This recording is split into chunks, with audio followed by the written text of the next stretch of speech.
Il y a des soirs qui changent tout.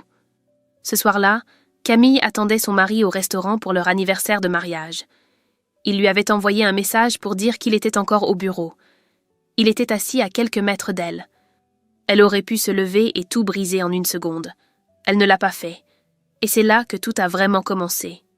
Cette histoire est une œuvre de fiction, créée uniquement à des fins de divertissement.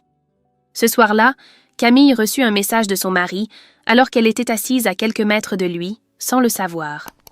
Elle regardait simplement son téléphone posé sur la nappe blanche et elle sourit avant même de lire, parce que 32 ans de mariage et le prénom d'Alexandre sur un écran suffisaient encore à lui faire ça, ce petit mouvement involontaire au coin des lèvres que le temps n'avait jamais réussi à effacer. Encore au boulot, mon amour. Réunion qui s'éternise. Bon anniversaire, ma chérie. J'arrive dès que possible. Un cœur rouge à la fin. Un seul. Elle posa le téléphone, prit une gorgée de chablis et laissa ses yeux parcourir la salle autour d'elle. Le Solane était plein ce soir-là de cette lumière ambre douce qu'elle avait toujours aimée, cette lumière qui faisait paraître les gens plus beaux et plus tendres, comme si la vie, vue depuis une table bien éclairée un soir de printemps, pouvait encore tenir toutes ses promesses. Bernard, le maître d'hôtel, avait apporté son verre sans qu'elle le demande, comme depuis des années, et c'était devenu une partie du décor de leur vie ensemble. Ce restaurant, comme l'appartement de la rue des Bernardins, comme le café du dimanche matin, comme la façon tranquille et douce qu'il avait de poser sa main dans son dos quand ils entrèrent quelque part ensemble. C'est en reposant son verre qu'elle vit le blazer.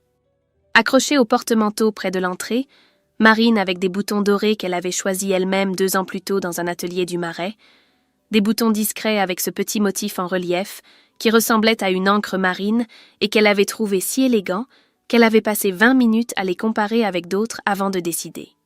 Alexandre l'avait mis ce matin en partant, elle l'avait vu de dos dans l'entrée, son café à la main, pressé comme toujours, et il lui avait lancé un sourire par-dessus l'épaule avant de fermer la porte. Ce blazer était là, devant elle, dans un restaurant où son mari lui avait dit qu'il n'était pas. Elle ne cria pas et elle ne se leva pas. Elle fit simplement ce qu'elle avait toujours fait dans les moments où la vie lui présentait quelque chose de difficile à regarder en face. Elle prit une grande inspiration, elle laissa le calme revenir dans sa poitrine, et elle chercha la vérité avec ses yeux avant de la chercher avec son cœur.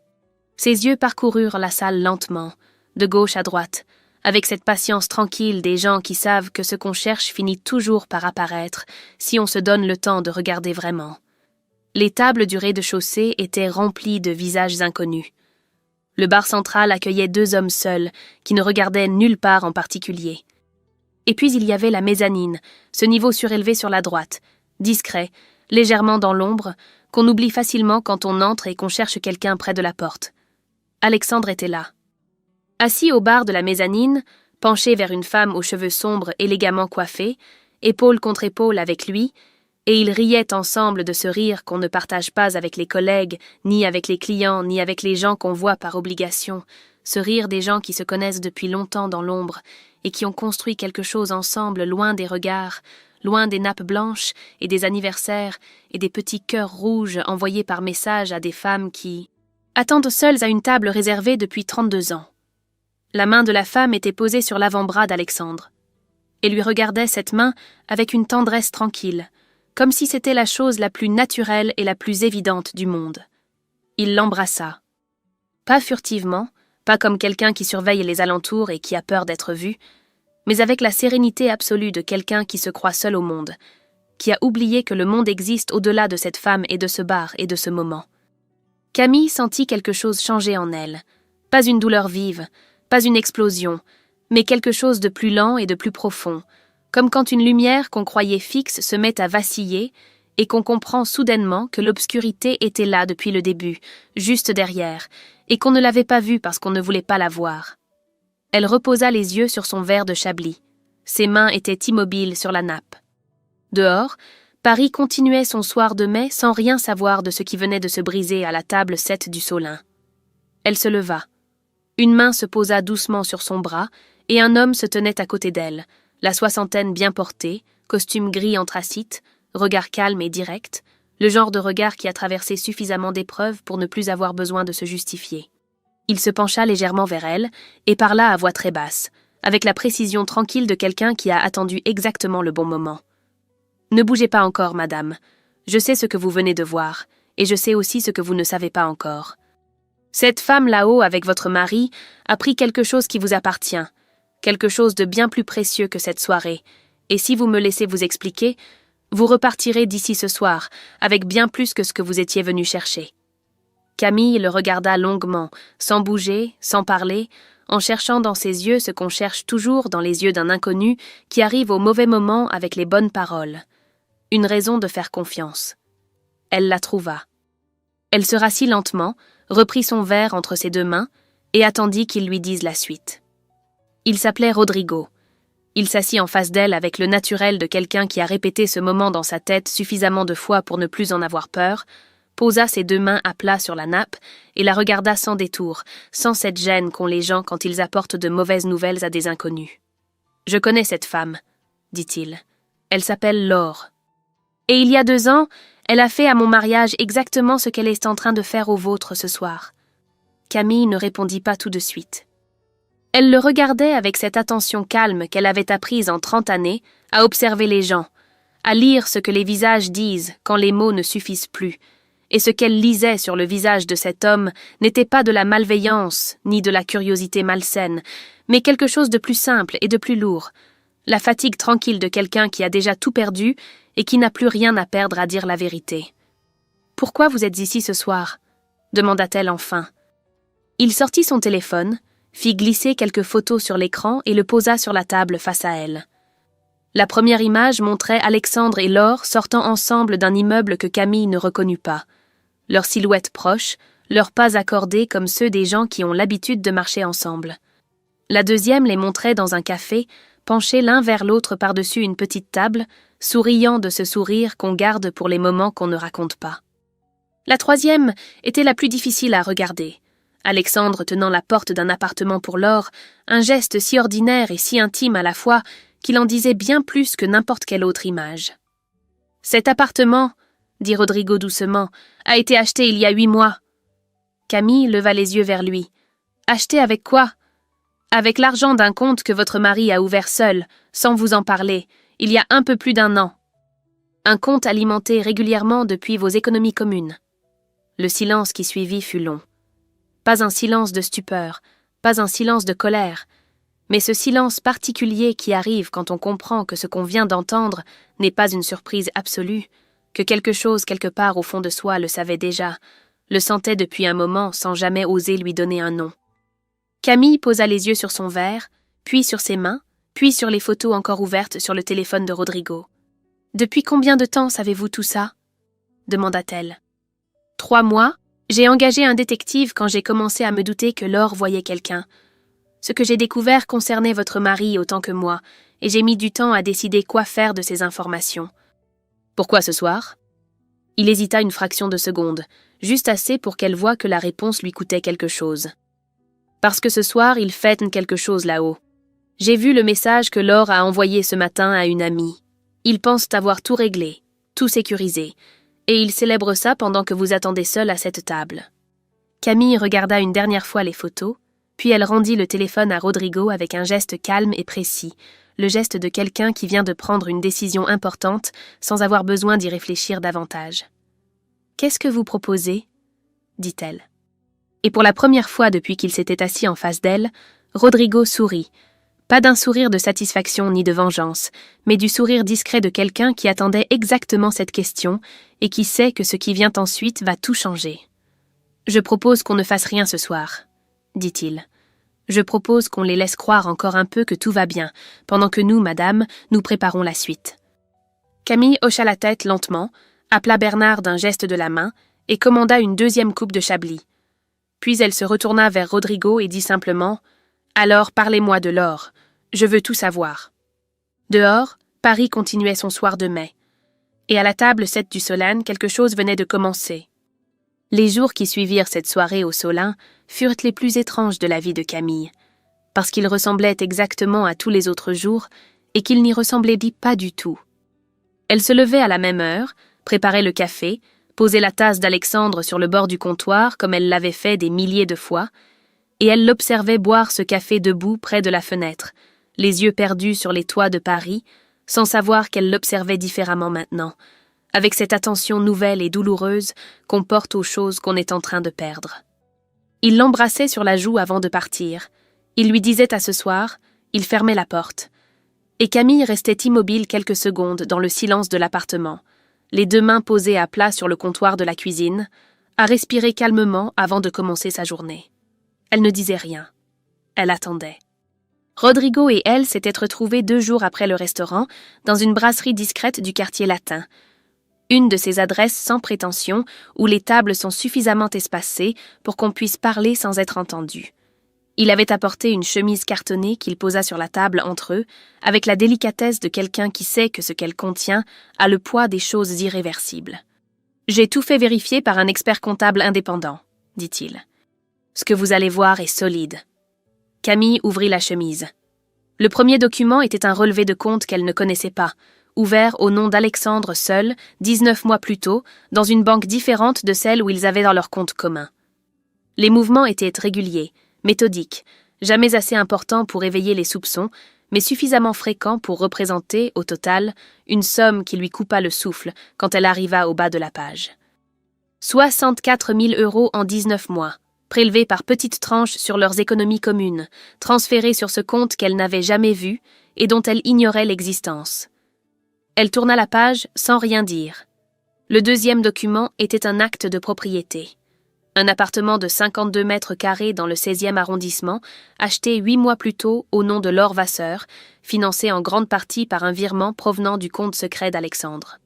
L'adresse était imprimée en haut du document, claire et précise, avec ce détachement administratif des papiers officiels qui rend les trahisons encore plus froides à regarder. Camille pensa à toutes les fois où Alexandre était rentré tard ces derniers mois. À toutes les réunions qui s'éternisaient, à tous les dîners professionnels, à tous les week-ends où il avait dit être débordé. Elle pensa à la façon qu'il avait de poser son téléphone face vers le bas sur la table du salon, un geste si naturel, si progressif, qu'elle n'y avait jamais prêté attention. Elle pensa au petit cœur rouge au bas du message d'anniversaire, et quelque chose en elle se resserra doucement. Pas de la colère, pas encore, mais cette tristesse particulière qu'on ressent quand on réalise qu'on a fait confiance de toutes ses forces à quelqu'un qui utilisait cette confiance comme une couverture. « Il y a autre chose, » dit Rodrigo. Elle leva les yeux. « Laure n'en est pas à sa première fois. Avant votre mari, il y avait un autre homme, à Bordeaux, il y a 5 ans. Le même schéma. Une relation longue, un compte alimenté discrètement, un bien immobilier acheté à son nom. Cet homme a tout perdu et n'a jamais pu prouver quoi que ce soit parce qu'il a réagi trop vite, trop fort, sans preuve suffisante. » Camille referma la chemise lentement et garda les 2 mains posées dessus, comme pour en contenir le contenu, comme si les documents à l'intérieur pouvaient encore changer de nature si elle les tenait assez fermement. « Elle fait ça depuis longtemps, » dit-elle, et ce n'était pas vraiment une question. « Assez longtemps pour savoir exactement comment ne pas se faire prendre, » répondit Rodrigo. Ils restèrent silencieux un moment, chacun avec son propre poids à porter, et Camille pensa à ce que ça faisait d'être assis en face de quelqu'un qui comprenait exactement ce qu'on traversait parce qu'il l'avait traversé lui-même. Cette solitude particulière de la trahison que personne ne comprend vraiment de l'extérieur. Elle pensa qu'il y avait quelque chose d'étrange et de précieux à se retrouver ainsi, 2 inconnus réunis par le mensonge des autres autour d'une table de brasserie avec un café froid et une chemise pleine de preuves. « Qu'est-ce qu'on fait maintenant ?» dit-elle enfin. Rodrigo posa les coudes sur la table et la regarda avec cette expression calme et résolue qu'elle commençait à reconnaître comme la sienne, cette façon qu'il avait d'habiter les moments difficiles sans en être écrasé. « Maintenant, dit-il, on les laisse continuer. On ne touche à rien, on ne dit rien, on ne change rien dans votre quotidien. Vous rentrez ce soir, vous posez la tasse de café de votre mari sur le comptoir demain matin et vous souriez. Pendant ce temps, nous préparons chaque détail de ce qui va suivre et nous attendons le bon moment. » Camille hocha la tête lentement. Elle prit la chemise cartonnée, la glissa dans son sac, régla les 2 cafés avant que Rodrigo puisse le faire, et se leva. Elle boutonna son manteau, noua son écharpe, et avant de partir, elle se retourna vers lui une dernière fois. « Merci, » dit-elle simplement. Il fit un signe de la tête, sans un mot, et elle sortit dans le froid du matin avec 64 000 € de trahison dans son sac, et pour la première fois depuis cette soirée au Solin, quelque chose qui ressemblait à de la paix. Maître Leblanc reçut Camille un mardi matin dans un cabinet du quartier Saint-Germain, au 2e étage d'un immeuble ancien dont les escaliers en bois craquaient à chaque marche, comme s'ils avaient eux aussi des choses à dire. Le bureau était chaleureux et encombré de dossiers, avec une grande fenêtre qui donnait sur les toits, et une odeur de papier vieux qui rappelait à Camille les bibliothèques de son enfance. Maître Leblanc avait la soixantaine, des lunettes rondes et ce genre de visage qui inspire confiance immédiatement, pas parce qu'il est beau ou imposant, mais parce qu'il est honnête, parce qu'on voit tout de suite que cette femme a passé sa carrière à écouter des gens dans la douleur, et qu'elle a appris depuis longtemps à recevoir les histoires difficiles sans les juger. Elle écouta Camille pendant 20 minutes sans l'interrompre une seule fois. Quand Camille eut fini, Maître Leblanc posa son stylo, joignit les mains sur le bureau et dit avec une douceur ferme qui ne laissait aucune place au doute : « Vous êtes protégée, Madame Moreau. Tout ce qui a été prélevé sur vos comptes communs sans votre consentement vous appartient, et nous allons récupérer chaque centime. » Camille sentit quelque chose se desserrer dans sa poitrine, quelque chose qu'elle portait depuis des jours sans en mesurer le poids, cette angoisse sourde de ne pas savoir si la loi était de son côté, si ce qu'Alexandre avait fait pouvait être défait, ou si elle allait simplement devoir absorber la perte en plus de tout le reste. « Il faut constituer un dossier solide », continua Maître Leblanc. Les relevés du compte secret, l'acte de propriété de l'appartement, les preuves des transferts, tout ce que vous avez déjà est excellent. Nous aurons également besoin d'un état précis de votre patrimoine commun depuis le début du mariage, pour établir clairement ce qui vous revient de droit.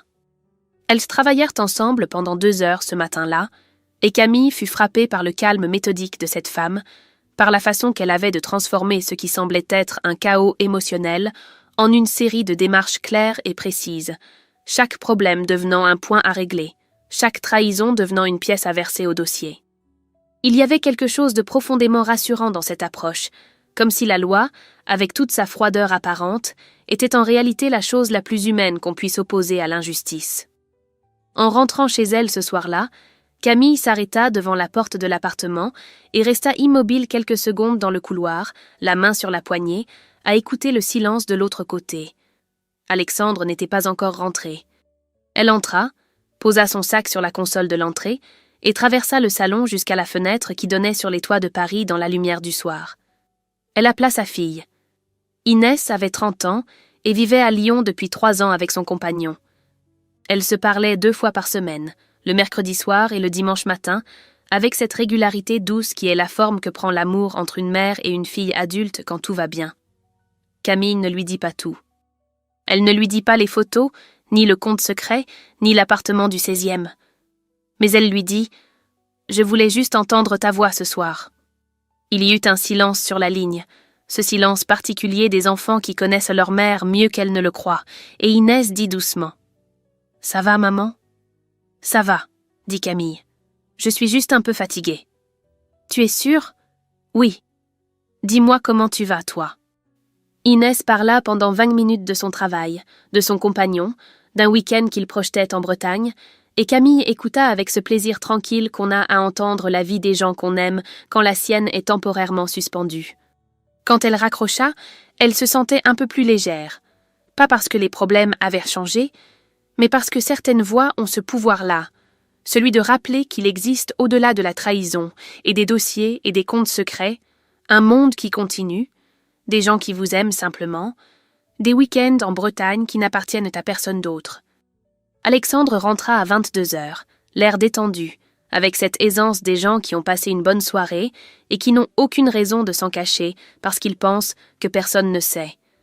Il dit qu'il avait dîné avec un client, que ça s'était bien passé, qu'il était fatigué. Camille lui dit bonne nuit et alla se coucher la première. Elle s'endormit rapidement, ce qui la surprit elle-même, parce qu'elle avait cru que les nuits seraient difficiles, longues et silencieuses, et pleines de pensées qui tournent. Mais il y avait dans le fait d'agir, de préparer, de construire pas à pas quelque chose de solide, une forme de paix que l'attente passive n'aurait jamais pu lui donner. Demain, elle retrouverait Rodrigo. Et le plan avancerait encore d'un pas. Ce fut Alexandre lui-même qui lui tendit la perche, un jeudi soir, en rentrant plus tôt que d'habitude avec cette légèreté dans la voix qu'il avait quand il voulait quelque chose.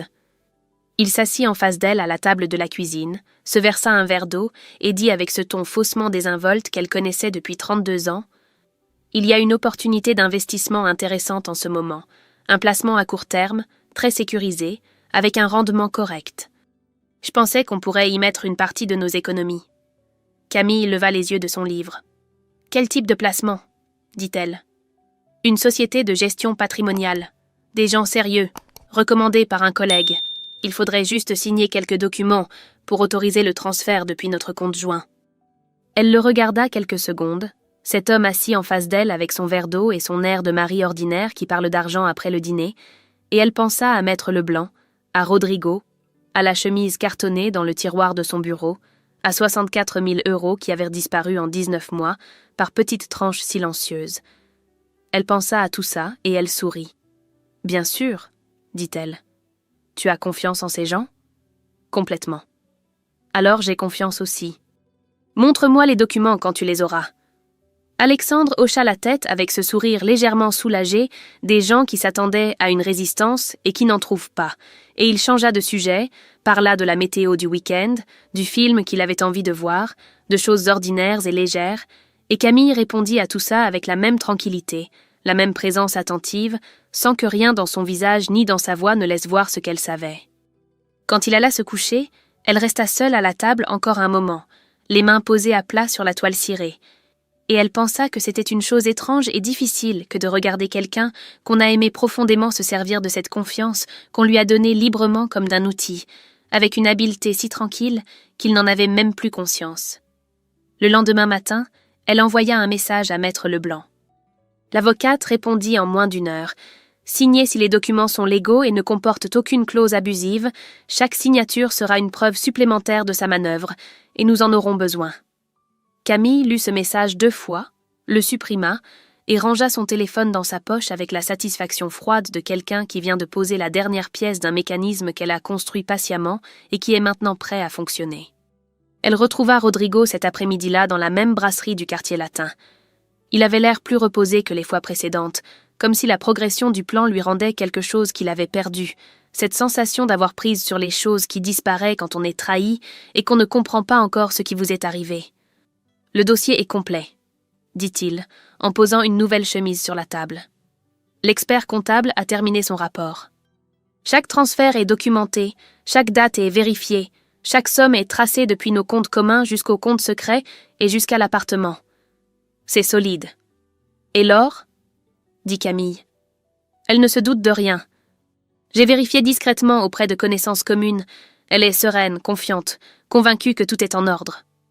Il marqua une pause. Il pense en fêter quelque chose la semaine prochaine. Camille leva les yeux. Quoi donc ? Le premier anniversaire de l'appartement. Laure en a parlé à une amie. Un dîner chez eux, dans le 16e, pour célébrer 1 an de ce qu'ils appellent leur vraie vie. Il y eut un silence entre eux, pas un silence lourd, mais ce silence particulier des gens qui viennent de comprendre en même temps que le moment est arrivé, que ce qu'ils ont construit patiemment depuis des semaines a trouvé son heure. « Alors c'est la semaine prochaine », dit Camille. « Si vous êtes prête. » Elle pensa à l'appartement de la rue des Bernardins, au café du dimanche matin, à la photo sur le buffet de l'entrée, à 32 ans de vie commune qui avaient été utilisés comme décor pendant qu'autre chose se construisait dans l'ombre. Elle pensa à Inès, à sa voix au téléphone, à ce week-end en Bretagne qu'elle projetait avec son compagnon. Elle pensa à Maître Leblanc et à sa façon de dire « vous êtes protégé » avec cette douceur ferme qui ne laissait aucune place au doute. « Je suis prête depuis le soir du Solane », dit-elle. Rodrigo hocha la tête, referma la chemise et la glissa vers elle sur la table. Camille la prit, la rangea dans son sac, régla les cafés comme d'habitude et se leva. Avant de partir, elle sortit son téléphone et chercha le numéro que Rodrigo lui avait transmis des semaines plus tôt. Elle le fixa quelques secondes, puis elle appela. La voix qui répondit était douce et assurée, la voix de quelqu'un qui ne s'attend à rien de particulier un jeudi après-midi. « Allô ? Madame Vasseur ?» dit Camille avec un naturel parfait. « Je suis une amie commune d'Alexandre. Il m'a beaucoup parlé de vous et j'aurais aimé qu'on se rencontre. J'organise un petit dîner informel chez moi mercredi prochain, rue des Bernardins, juste quelques personnes proches. Alexandre sera là, bien sûr. Vous seriez la bienvenue. » Ensuite, il y eut une courte pause, juste assez longue pour qu'on entende leur sourire de l'autre côté. « Avec plaisir, » dit-elle. « Merci de l'invitation. » C'est moi qui vous remercie, dit Camille. Elle raccrocha, glissa le téléphone dans sa poche et sortit dans la rue avec ce calme absolu de quelqu'un qui vient de fermer le dernier verrou d'une porte que personne ne pourra plus ouvrir. Le mercredi soir, Camille disposa les chaises autour de la table du salon avec le soin tranquille de quelqu'un qui prépare quelque chose d'important et qui sait exactement ce qu'elle fait. Maître Leblanc arriva la première, à 18h45, avec sa sacoche en cuir marron et ses lunettes rondes, et cette présence posée qui remplissait les pièces sans les écraser. Rodrigo arriva 2 minutes après, sobre et silencieux, s'assit sur la chaise que Camille lui avait indiquée et posa les mains sur ses genoux. Ils vérifièrent ensemble que tout était en ordre, que chaque document était à sa place dans la chemise cartonnée au centre de la table, et ils attendirent. Alexandre arriva le premier des deux, à 19h pile, avec cette ponctualité approximative qui avait toujours été la sienne. Il ouvrit la porte avec sa clé, lança un bonsoir distrait vers le couloir, et s'arrêta net en voyant les gens assis autour de sa table de salon. Son regard fit le tour de la pièce rapidement, Maître Leblanc qu'il ne connaissait pas, Rodrigo qu'il ne connaissait pas non plus, Camille debout près de la fenêtre, les bras le long du corps, et la chemise cartonnée au centre de la table, et quelque chose dans la composition de cette scène lui dit immédiatement que ce soir n'était pas ce qu'il croyait. « Qu'est-ce qui se passe » dit-il. Camille ne répondit pas. Elle regarda simplement vers la porte restée entr'ouverte, et Alexandre suivit son regard juste au moment où Laure apparaissait sur le seuil. Elle entra avec ce sourire assuré qu'elle avait toujours, ce sourire de quelqu'un qui s'attend à une soirée agréable entre gens qui se connaissent, et puis elle vit Alexandre figé au milieu du salon, et elle vit Rodrigo assis près de la fenêtre, et son sourire disparut si vite et si complètement qu'on aurait dit qu'il n'avait jamais existé. Elle s'arrêta au milieu de la pièce, incapable d'avancer et incapable de reculer, avec ce regard des gens qui comprennent en une fraction de seconde qu'ils sont entrés dans quelque chose dont ils ne contrôlent plus rien. « Bonsoir, Laure », dit Camille. Sa voix était parfaitement égale, sans ironie, sans triomphe, juste ce calme absolu qui était devenu le sien depuis le soir du Solane et qui, dans ce silence, pesait bien plus lourd que n'importe quel éclat. « Asseyez-vous tous les deux », dit Maître Leblanc. Ils s'assirent, Alexandre et Laure côte à côte sans se regarder, avec cette distance soudaine entre eux qui était peut-être la chose la plus révélatrice de toute la soirée, ces deux personnes qui avaient partagé un secret pendant 19 mois et qui maintenant, sous le regard de ceux qu'ils avaient trahis, ne trouvaient plus rien à se dire, ni même la force de se toucher. Maître Leblanc ouvrit la chemise et posa les documents sur la table un par un, avec ce même calme professionnel qu'elle avait dans son bureau du quartier Saint-Germain, comme si la nature du lieu ne changeait rien à la nature des faits. Le relevé du compte secret, l'acte de propriété de l'appartement du 16e, le rapport de l'expert comptable, les preuves des transferts. Elle nomma chaque chose clairement, avec des mots simples, sans emphase ni cruauté, et chaque document posé sur la table était comme une lumière qu'on allume dans une pièce qu'on croyait pouvoir garder dans l'obscurité indéfiniment. Laure tenta quelque chose. Elle redressa légèrement les épaules, prit une inspiration et dit avec ce sang-froid qu'elle avait toujours eu dans les situations difficiles « Je ne sais pas ce qu'on vous a raconté, mais… » Laure. Ce fut Rodrigo qui parla, une seule fois, avec son prénom. Et il y avait dans ce mot la façon particulière qu'ont les gens de prononcer le prénom de quelqu'un qu'ils ont aimé et qui les a trahis. Cette façon qui dit « Je te connais vraiment », bien mieux que tu ne le crois, et qui rend toute défense inutile avant même qu'elle commence. Laure se tut. Alexandre, lui, regardait les documents sans les toucher, comme si ne pas les toucher pouvait encore retarder le moment où ils deviendraient entièrement réels. Il avait les mains à plat sur ses genoux, et le visage de quelqu'un qui assiste à l'effondrement de quelque chose qu'il a lui-même construit et dont il comprend maintenant, trop tard, l'ampleur exacte de ce que ça va coûter. « Il y a les papiers de divorce », dit Maître Leblanc en posant la dernière liasse sur la table. Et une mise en demeure de remboursement intégral des sommes détournées, intérêts compris, adressées à vous deux solidairement. Le silence qui suivit fut long et pesant, et plein de tout ce qu'il n'y avait plus rien à dire. Ce fut Camille qui le rompit.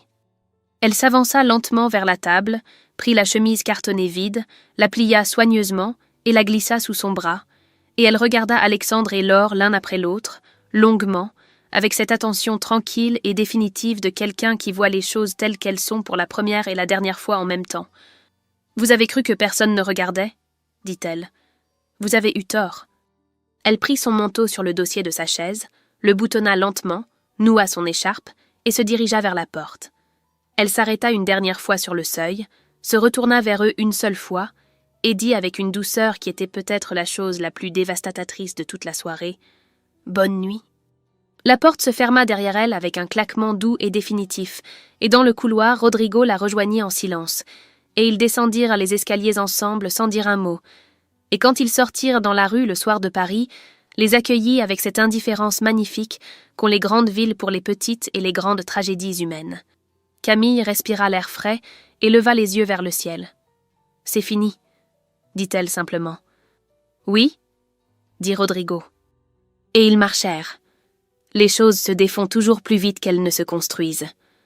Alexandre le découvrit dans les semaines qui suivirent avec cette brutalité silencieuse que la vie réserve aux gens qui ont cru pouvoir mener deux existences en parallèle, sans que l'une finisse par contaminer l'autre. Le cabinet de conseil où il travaillait depuis 12 ans était un milieu petit et fermé. Un de ces mondes professionnels où la réputation circule plus vite que les informations officielles, où les gens savent avant qu'on leur dise et concluent avant qu'on leur explique. La nouvelle de la procédure juridique se répandit discrètement mais sûrement, portée par ces conversations à voix basse dans les couloirs et les déjeuners d'affaires où les gens parlent de ce qu'ils ne sont pas censés savoir. 2 clients importants ne renouvelèrent pas leur contrat. Ils n'expliquèrent rien, ils n'accusèrent rien, ils envoyèrent simplement des lettres courtes et polies qui disaient « merci » pour ces années et bonne continuation, avec cette froideur administrative qui est la façon élégante qu'ont les gens de couper les ponts sans se salir les mains. Un 3e client, le plus ancien, appela Alexandre directement et lui dit avec une franchise brutale qu'il appréciait par ailleurs « Je ne peux pas travailler avec quelqu'un dont l'intégrité est questionnée. Tu comprends? Ce n'est pas personnel. » Alexandre comprit. Laure, de son côté, reçut la notification du remboursement ordonné par le tribunal un mardi matin, par courrier recommandé, une lettre de 3 pages que son avocat lui avait pourtant résumée en une phrase la veille. Tout ce qui a été transféré illégalement doit être restitué, intérêt compris. L'appartement du 16e fut mis en vente dans le mois qui suivit, pas parce qu'elle l'avait décidé librement, mais parce que les chiffres ne lui laissaient pas d'autre choix. Et il y avait dans cette vente forcée une ironie que ni elle ni Alexandre ne pouvaient ignorer, cet endroit qu'ils avaient choisi ensemble comme symbole de leur vie nouvelle, devenant le premier sacrifice de leur chute commune. Ils essayèrent de tenir, pendant un temps. Ils se retrouvèrent dans un appartement de location que Laure avait pris en urgence dans le 18e, plus petit, moins lumineux, sans cette vue sur les toits qu'elle aimait dans le 16e, et ils essayèrent de construire quelque chose là-dedans avec ce qu'il leur restait. Mais ce qu'il leur restait n'était pas grand-chose, parce que ce qu'ils avaient partagé jusqu'alors reposait en grande partie sur l'excitation du secret, sur cette complicité particulière des gens qui font quelque chose d'interdit ensemble et qui confondent l'adrénaline de la transgression avec quelque chose de plus profond et de plus durable. Quand le secret disparaît, quand les conséquences arrivent et que la réalité ordinaire s'installe avec ses factures et ses silences et ses matins sans glamour, ce qui semblait être de l'amour se révèle souvent n'être que du désir habillé en promesses. Ils se séparèrent 3 mois après la réunion de l'appartement de la rue des Bernardins, sans drame, sans éclat, avec la résignation fatiguée de 2 personnes qui réalisent en même temps qu'elles se sont trompées sur ce qu'elles croyaient vouloir. Alexandre s'installa dans un studio du 11e arrondissement. Il continua de travailler, de reconstruire patiemment sa clientèle, avec cette obstination tranquille des gens qui n'ont pas d'autre choix que d'avancer. Il envoya un message à Inès un dimanche soir, un message long et maladroit où il essayait d'expliquer ce qui ne s'explique pas vraiment.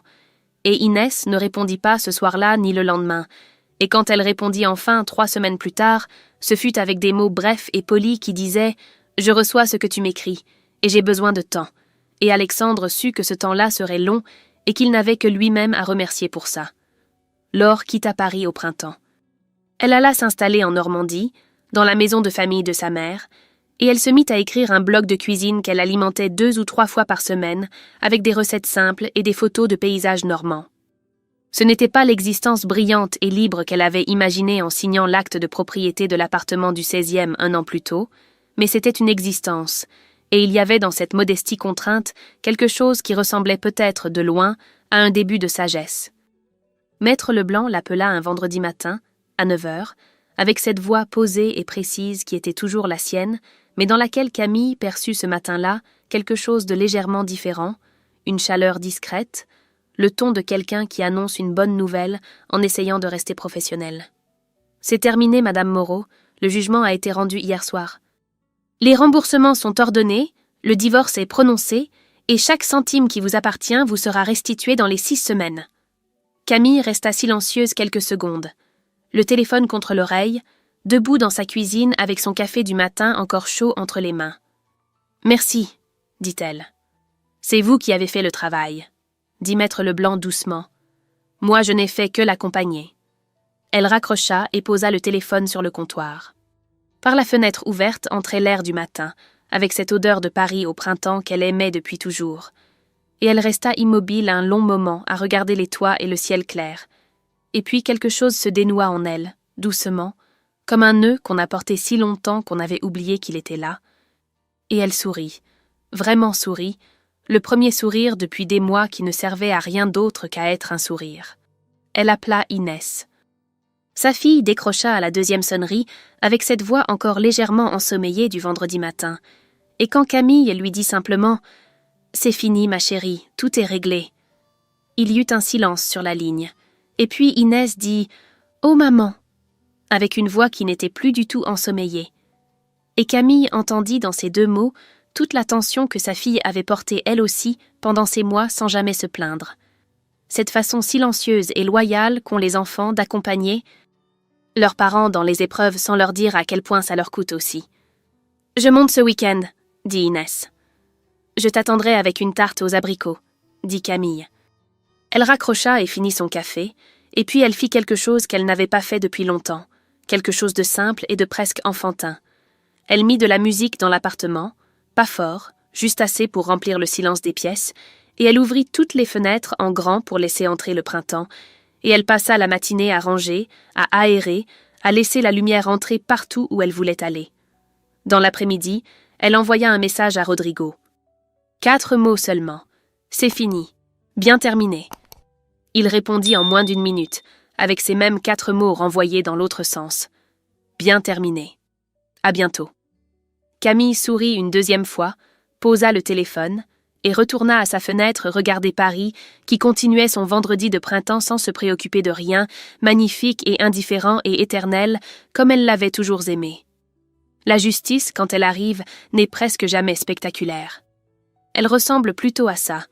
Un appel téléphonique un vendredi matin, un café encore chaud, une fenêtre ouverte sur le printemps, et quelque chose qui se dénoue enfin dans la poitrine d'une femme debout dans sa cuisine, qui sourit toute seule, et qui sait, pour la première fois depuis longtemps, que tout va vraiment bien se passer. Le printemps revint, comme il revient toujours, sans se préoccuper de ce que les gens ont traversé pendant l'hiver. Camille s'en rendit compte un matin de mars, en ouvrant la fenêtre de l'appartement, et en sentant cette odeur particulière de Paris au printemps, cette odeur de pierre mouillée et de tilleul naissant et d'asphalte tiède qui n'appartient à aucune autre ville au monde, et qui, depuis qu'elle était enfant, lui donnait l'impression que les choses pouvaient recommencer. Elle resta un moment à la fenêtre, les bras croisés sur la poitrine, à regarder les toits et le ciel qui était bleu pour la première fois depuis longtemps, et elle pensa que c'était étrange et beau, comme la vie continue de vous offrir des matins, même quand vous n'êtes pas sûr de les mériter. Elle avait changé des choses dans l'appartement, pas tout, pas brutalement, mais progressivement, avec ce soin tranquille qu'on met à réaménager un espace qu'on réapprend à habiter seul. Elle avait déplacé les meubles du salon, changé les rideaux du bureau, et elle avait retiré la photo du buffet de l'entrée, pas par amertume, mais parce qu'elle appartenait à une version d'elle-même qui n'existait plus tout à fait, et qu'il était temps de laisser de la place pour ce qui venait. À sa place, elle avait mis un vase avec des fleurs fraîches qu'elle achetait maintenant chaque samedi matin au marché du boulevard Raspail, des fleurs qu'elle choisissait elle-même, pour elle seule, parce qu'elles lui plaisaient, et c'était une chose si petite et si simple qu'elle n'aurait jamais cru qu'elle pouvait compter autant. Ce matin-là, elle avait rendez-vous avec Inès. Sa fille était montée de Lyon pour le week-end, la première fois qu'elles se retrouvaient seules toutes les deux depuis que tout avait changé, et Camille l'attendait devant le marché, avec cette légère nervosité douce qu'on a avant de retrouver les gens qu'on aime après une longue période difficile, cette crainte que les choses aient changé entre vous aussi, que l'épreuve ait laissé une distance qu'on ne voit pas encore, mais qu'on sentira dans les silences. Inès arriva en courant depuis le métro, légèrement essoufflée, les cheveux dans le vent, et elle serra sa mère dans ses bras longuement, avec cette façon qu'elle avait depuis toujours de serrer les gens qu'elle aime, comme si elle voulait s'assurer qu'ils sont vraiment là. Et Camille ferma les yeux et pensa que certaines choses, heureusement, ne changent pas. Elles passèrent 2 heures au marché, à choisir des légumes et des fromages, et une tarte aux abricots que la vendeuse leur tendit, avec le sourire satisfait de quelqu'un qui sait qu'elle vend quelque chose de bon. Elles parlèrent de tout et de rien, du travail d'Inès, du week-end en Bretagne qu'elle avait finalement fait avec son compagnon, d'un livre qu'elles avaient toutes les deux lu sans se le dire, et dont elles découvrirent en riant qu'elles avaient la même opinion. Et puis Inès dit doucement en portant les sacs, sans regarder sa mère, « Tu vas bien, vraiment ?»« Oui, » dit Camille. Et c'était vrai, vraiment vrai. Pas la vérité polie qu'on donne pour rassurer les gens qu'on aime, mais la vérité simple et pleine de quelqu'un qui a traversé quelque chose de difficile et qui a découvert de l'autre côté qu'elle était encore entière. Inès hocha la tête et prit sa main, et elles marchèrent comme ça jusqu'à l'appartement, main dans les rues de Paris au printemps, comme quand Inès était petite et que le monde semblait tenir dans l'espace entre 2 paumes. Le soir, Camille dîna seule au Solin. Elle avait hésité. Elle avait pensé que ce serait peut-être trop tôt ou trop chargé de mémoire. Et puis elle avait décidé que c'était exactement pour cette raison qu'elle devait y retourner, parce qu'on ne laisse pas les endroits aux mauvais souvenirs, on les reprend, on les réhabite, on en fait autre chose. Bernard l'accueillit avec ce sourire discret et bienveillant qui était le sien depuis toujours, et il la conduisit vers la table 7 sans qu'elle ait besoin de demander. Il apporta le chablis. Elle le prit entre ses 2 mains et regarda la salle autour d'elle. La même lumière ambre douce, les mêmes nappes blanches, les mêmes conversations feutrées, et elle pensa que c'était une belle salle, vraiment, et qu'elle avait toujours su que c'était une belle salle, et qu'il n'y avait aucune raison de la laisser appartenir à un souvenir douloureux quand elle pouvait appartenir à ce soir, à ce verre, à cette femme assise seule à une table et qui n'attendait personne parce qu'elle n'avait besoin d'attendre personne. C'est alors qu'elle vit Rodrigo entrer. Il ne l'avait pas vu encore. Il parlait avec Bernard près de l'entrée, et il avait cet air qu'elle lui connaissait maintenant, ce calme habité de quelqu'un qui a appris à ne plus se presser, et puis il leva les yeux et la vit et s'arrêta une seconde, juste une seconde, avec ce sourire imperceptible qui était peut-être la chose la plus honnête qu'elle lui avait jamais vue sur le visage. Il traversa la salle vers elle. « Je ne savais pas que vous veniez ce soir, » dit-il. « Moi non plus que vous, » dit-elle. Il désigna la chaise en face d'elle du regard, et elle fit glisser la chaise légèrement vers lui, ce geste simple et silencieux qui dit oui sans avoir besoin de rien ajouter. Il s'assit. Bernard apporta un 2e verre sans qu'on le lui demande, comme depuis toujours, comme si certaines choses savaient d'avance ce dont on a besoin. Ils restèrent silencieux un moment, tous les deux, avec leur verre et la lumière ambre et le bruit doux de la salle autour d'eux, et ce silence-là n'avait rien de pesant. Il avait au contraire cette qualité rare des silences entre les gens qui n'ont plus besoin de remplir l'espace pour se sentir bien ensemble.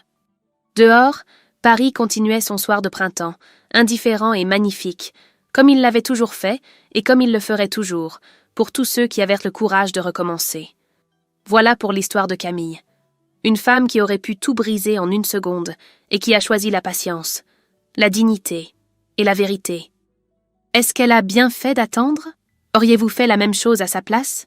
Dites-nous tout dans les commentaires. Vos réponses sont toujours la meilleure partie de nos soirées. Et si cette histoire vous a touché, partagez-la et abonnez-vous pour la suite. À très bientôt.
Вообще, опять молчание. Молчание, молчание.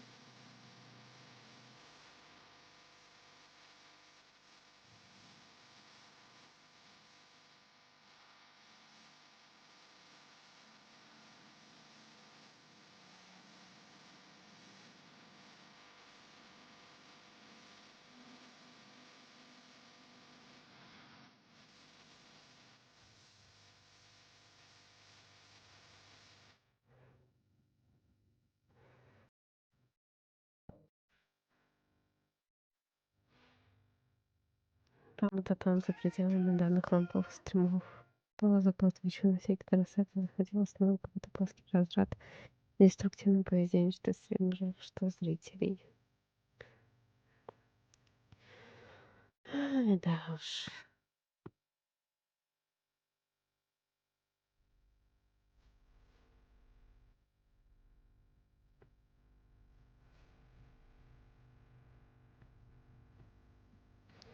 Вот так, вот так.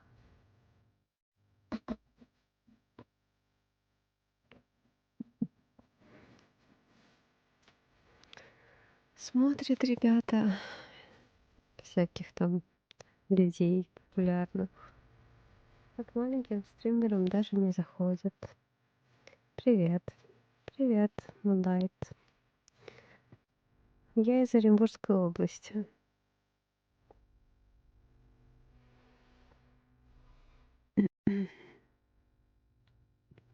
Я что-то в последнее время не точно по телу не движусь, ты мою чистую музыку слушаешь.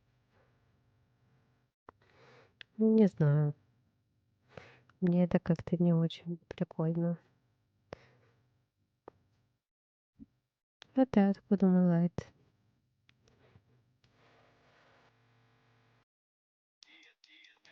Как зовут, сколько лет?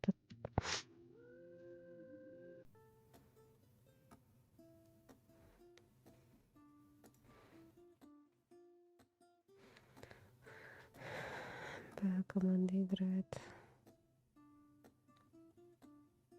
В смысле?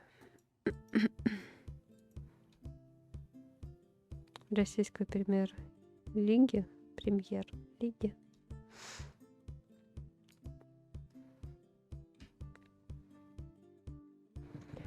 Мне это интересно, так как сам работал за диджей-пультом.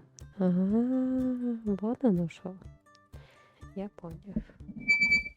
Ой, извините. Я из Астрахани, лет 23. Ну, а как зовут? Инфру. Привет, Инфру.